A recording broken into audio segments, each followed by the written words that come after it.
Honda के ही दो धुरंधर, एक है CD 110 जो हाल फिलहाल BS6 में लॉन्च हुई है और दूसरी है लिवो जो भी BS6 में आ चुकी है। और कई सारे शोरूम्स पर दोनों ही गाड़ियां अवेलेबल है, पुणे सिटी में भी आ चुकी है। अब इन दोनों ही गाड़ियों में कौन सी गाड़ी आपके लिए बनी है, क्योंकि दोनों ही एक ही कंपनी के हैं, एक ही माँ के दोनों बेटे हैं, लेकिन एक बड़ा है एक छोटा है, दोनों में से कौन सा आपके लिए बना है, किस गाड़ी की रिलायबिलिटी काफ़ी अच्छी है, किसके सस्पेंशन काफ़ी अच्छी है, किसकी सीटिंग अरेंजमेंट काफ़ी अच्छी है, किसका इंजन आपको अच्छा मिल रहा है, किसकी स्पीड अच्छी है, माइलेज किसका अच्छा है। तो इन सभी चीज़ों का आज हम यहाँ पर कंपैरिजन करने वाले हैं अपनी लैंग्वेज में, अपने तरीके से, जिसे हम कहते हैं रियल लाइफ एक्सपीरियंस रिव्यू। तो हमेशा की तरह मार्केट में इन दोनों ही गाड़ियों को चला चुके, साथ ही टेस्ट राइड लेकर लौटे ऐसे अलग अलग लोगों से रैंडमली बातें करने के बाद कुछ पॉइंट्स निकल कर आए हैं। उन्हीं पॉइंट्स की मैंने एक समरी बनाई है और वही समरी आज मैं यहाँ पर प्रेजेंट करने वाला हूँ। सब कुछ जानने के लिए बने रहे मेरे साथ। मैं हूँ चेतन पाटिल और आप देख रहे आस्क ऑटो गुरु। समरी की शुरुआत करते वक्त सबसे पहले हम लोग लुक की बात करते हैं और इस पर ज़्यादा बात नहीं करते हैं। इंटरेस्टिंग है क्योंकि लुक एक सब्जेक्टिव मैटर होता है। आप दोनों का ही लुक यहाँ पर देख पा रहे हो, आपको किसका पसंद है मुझे कमेंट में ज़रूर बताना। मुझे लिवो का लुक काफ़ी अच्छा लगता है, बाकी आपकी बात आप जानो। आगे बढ़ते हैं और बात कर लेते हैं दोनों के मजबूती की, दोनों की बिल्ड क्वालिटी की।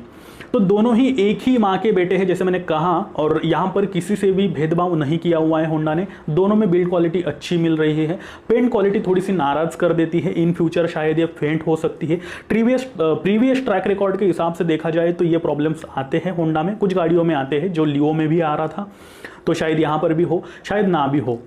वो है साइड प्लास्टिक जो लियो में लगाया गया है, और जो रियर मडगार्ड है वो कुछ हद तक जो प्लास्टिक क्वालिटी है वो इतनी अच्छी नहीं लगी हुई है, वहाँ पे और इम्प्रूवमेंट हो सकता था, तो वो चीज़ है।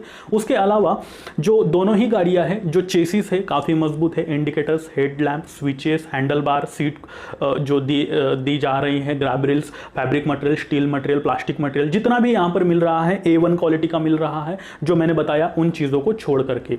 आइए बात कर लेते हैं इन दोनों गाड़ियों की हैंडलिंग, क्योंकि यही मुद्दे का पॉइंट है। शुरुआत करते हैं दोनों के कर्व वेट से, क्योंकि हाईवे पर इसका प्रभाव दिखता है। जिस गाड़ी का वेट जितना ज़्यादा होता है, मतलब बॉडी टू वेट रेशियो जितने अच्छे से मेंटेन होता है, उतनी गाड़ी की हैंडलिंग अच्छी होती है। तो कर्व वेट यहाँ पे लियो का 115 kg मिल रहा है, CD 110 का 112 kg मिल रहा है, 2.5 से 3 किलो ज़्यादा है लियो। इसी के साथ जब ग्राउंड क्लियरेंस आप देखोगे तो लियो का 163 mm है और CD का 162 mm है। यहाँ पर भी कोई ज़्यादा फर्क नहीं है।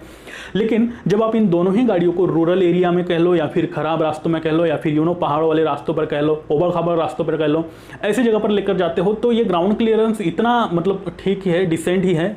नीचे से कुछ लगने का चांसेस फिर भी रहता ही है इस ग्राउंड क्लियरेंस के साथ, तो वो चीज़ शायद आ सकती है। इन दोनों ही गाड़ियों की अगर इनिशियल पिकअप की बात कर ली जाए तो लियो का बहुत ही अच्छा है, क्योंकि CD 110 के मुकाबले तो बेहतर ही है। लियो का पाया गया है कि जैसे फर्स्ट गियर पर आप दोनों ही गाड़ियों के थ्रोटल घुमाते हो तो लियो थोड़ी सी आगे निकल जाती है। वही अगर सिटी में आप दोनों ही गाड़ियाँ चलाते हो तो जो टर्निंग रेडियस है, लियो का जो व्हील बेस है 1278 mm का मिल रहा है, CD 110 का 1285 mm मिल रहा है। यहाँ पर भी ज़्यादा फर्क नहीं है, 19-20 का फर्क है। दोनों ही गाड़ियों का टर्निंग रेडियस काफ़ी अच्छा है। सिटी में दोनों ही गाड़ियाँ अच्छे से एक कम जगह पे भी घूम लेती है, और सिटी राइडिंग के लिए ही बनी है वैसे ये दोनों, तो वहाँ पर भी आपको किसी भी तरह की कोई प्रॉब्लम नहीं आनी है। क्योंकि अक्सर ट्रैफिक में फंसे हो, बार बार गियर लगाना पड़ रहा है, उतारना पड़ रहा है, क्लच दबाना पड़ रहा है, तो ये वाली चीज़ें कंटिन्यूसली होते रहती है, तो हेक्टिक सी महसूस हो जाती है, हेडेक होता है, तो वो चीज़ें नहीं होनी है। क्लच भी काफ़ी लाइट है और गियर शिफ्टिंग भी काफ़ी स्मूथ यहाँ पर मिल रही है दोनों ही गाड़ियों में। भाई आफ्टर ऑल होंडा की गाड़ियाँ हैं, ये चीज़ें तो रहनी ही हैं इनमें। आइए बात कर लेते हैं हाईवे राइडिंग की। तो लिवो 80+ आराम से चली जाती है, CD 110 जो है वो 70+ जाती है, उसके ऊपर थोड़ा स्ट्रगल करने लग जाती है। वैसे देखा जाए तो इन दोनों के इंजन में ज़्यादा फर्क नहीं है, लेकिन फिर भी ये रीज़न समझ में नहीं आता कि ये जो स्पीड का मामला है यहाँ पे ऐसा क्यों हो जाता है।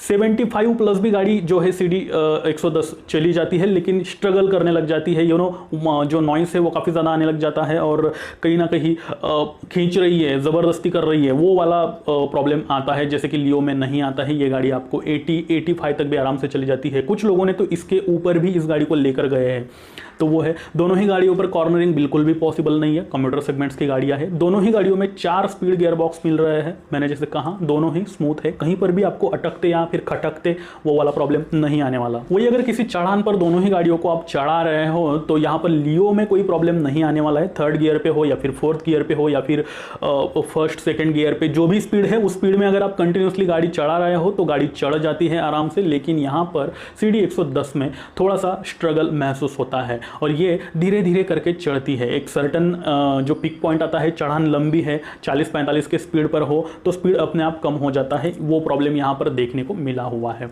वही टायर्स दोनों में 18 इंचेस के मिल रहे हैं, 80/100 के आगे और पीछे। तो ये सेम ही टायर्स लगभग सारी गाड़ियों में मिलते हैं, स्पोर्ट बाइक्स छोड़ के होंडा के।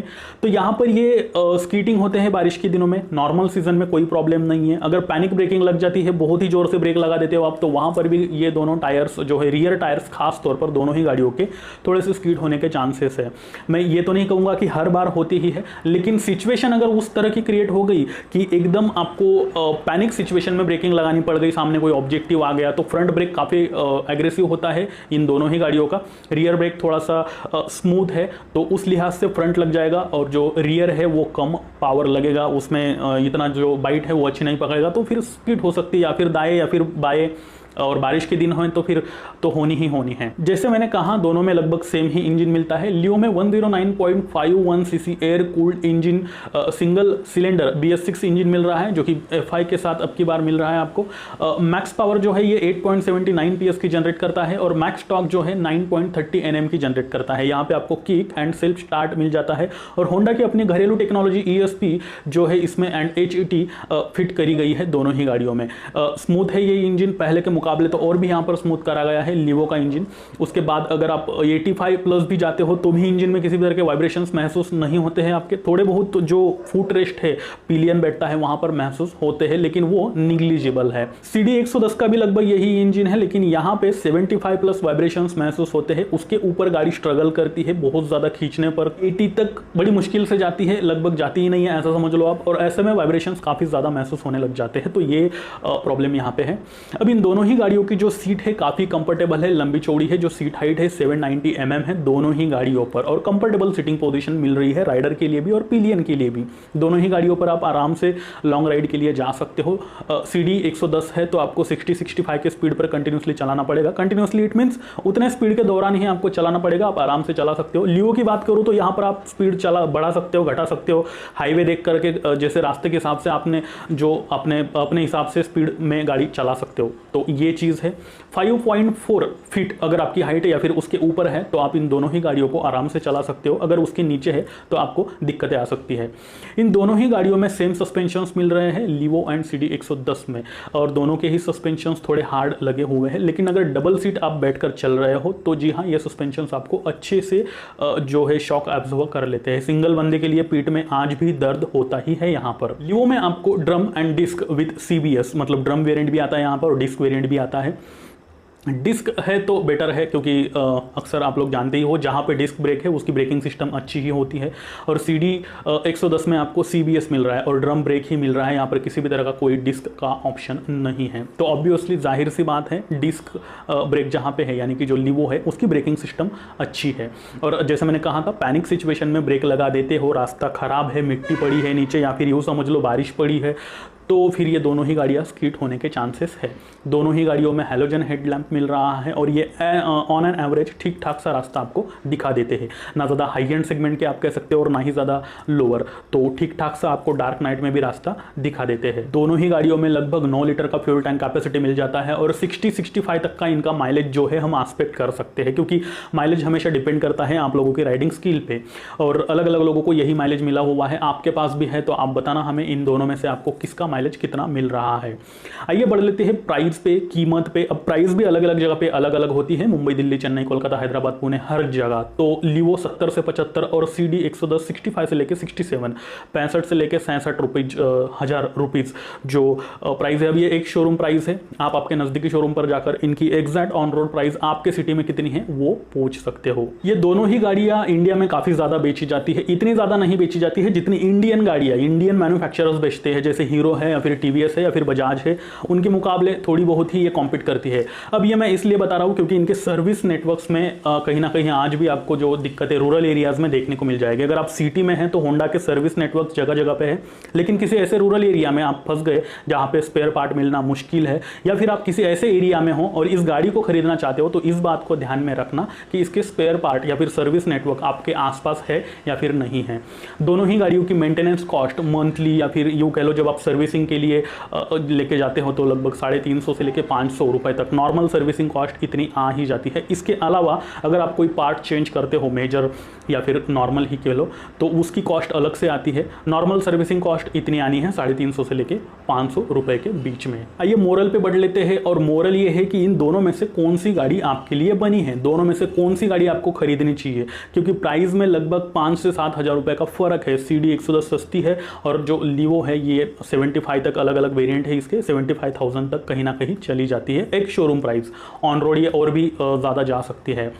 तो देखो ऐसा है कि मैं अगर किसी एक को चूज़ करूँ मेरे पर्सनल ओपिनियन के हिसाब से, तो जी हाँ मैं लीवो को चूज़ करूँ, क्योंकि मुझे लुक अच्छा मिल रहा है। मैं एक यंग बंदा हूँ, मुझे सिटी में ज़्यादा घूमना पड़ता है, वही कभी कभार मेरा हाईवे पर भी चलना होता है।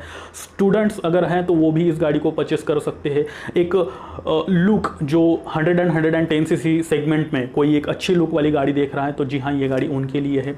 CD 110 नॉर्मल जो 55-60 किलोमीटर पर हावर के ऊपर कभी जाती ही नहीं है, एक डिसेंट राइडिंग करने वाले लोगों के लिए बनी है। तो वो अगर उस कैटेगरी में आप लोग हो तो इसे खरीद सकते हो। जो हाई एंड परफॉर्मेंस एस्पेक्ट नहीं करते हैं 110 सीसी की गाड़ियों में, उन लोगों के लिए वो है। जैसे ऑफिस गोइंग जो बंदे होते हैं जो अप डाउन करते हैं, कुछ 50-60 किलोमीटर का डेली अप डाउन है या फिर उससे ज़्यादा या फिर थोड़ा उससे कम है, तो उन लोगों के लिए वो बनी है, वो उसे परचेस कर सकते हैं। इसी के साथ मैं चेतन पाटिल जाते जाते आप लोगों से फिर से एक बार यही कहना चाहूँगा कि अगर आप चाहते हो कि आपके कार और बाइक से रिलेटेड सभी सवालों के जवाब, इनफैक्ट सभी प्रॉब्लम्स के सोल्यूशन एक ही जगह पे अवेलेबल हो जाए, तो जी हाँ ये चैनल सिर्फ आपके लिए है, इसे सब्सक्राइब करना ना भूले। साथ ही साथ अगर आप लोगों ने मुझे अभी भी इंस्टा और ट्विटर पर फॉलो नहीं कर रखा है तो नीचे डिस्क्रिप्शन में मैंने लिंक दे रखी है, वहाँ पर भी आप मुझे फॉलो कर सकते हो, क्योंकि आपकी सभी सवालों के जवाब वहाँ पर भी दिए जाते हैं। मैं चेतन पाटिल लेता हूँ आपसे विदा और फिर से मिलता हूँ ऐसे ही किसी नए इंटरेस्टिंग वीडियो के साथ। तब तक के लिए नमस्कार।